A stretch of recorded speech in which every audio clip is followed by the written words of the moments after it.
งอยากมาคู่เคียงกับสาวจำปา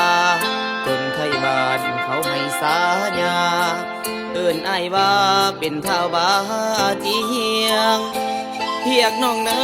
งมาลงผมดำคิ้วปงไผก็อยากเฮียง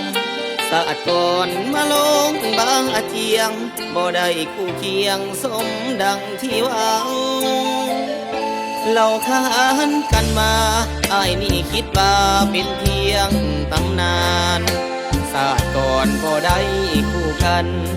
ศาสตร์นี้นั้นขอเดินห่วมทางปานว่ากรรมยังมีมาในศาสตร์นี้ก็สิ้นความหวังพ่อแม่ของนางกันกลางกำแพงเงินทาง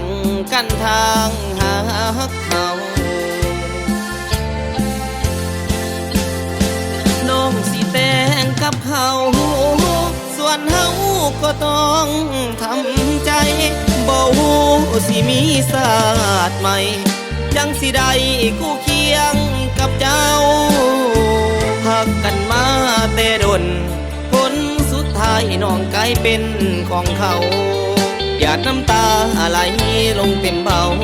นิทานแสนเศร้าของเท่าบาเจียงศาสตร์ก่อนผิดหวังศาสตร์นี้ก็ยังผิดหวังคือเก่า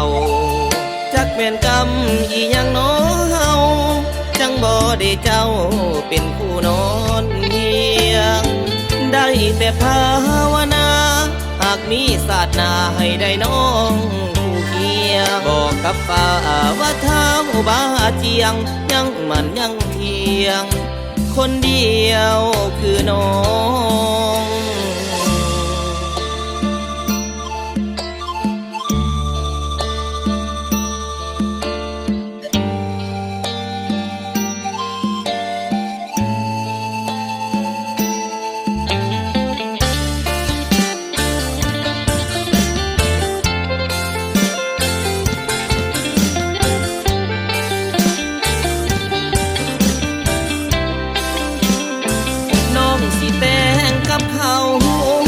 ส่วนเฮา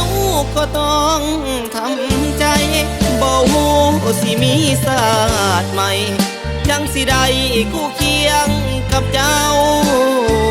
หักกันมาแต่ดนผลสุดท้ายน้องกลายเป็นของเขาหยาดน้ำตาไหลลงเต็มเบานิทานแสนเศร้าของเท่าบาเจียงศาสตร์ก่อนผิดหวังศาสตร์นี้ก็ยังผิดหวังคือเก่าจักแม่นกรรมอีหยังน้อเฮาจังบ่ได้เจ้าเป็นคู่นอนเฮียงได้แต่ภาวนาหากมีศาสตร์นาให้ได้น้องคู่เคียงบอกกับฟ้าว่าเท้าบาเจียงยังมันยังเทียงคนเดียวคือน้อ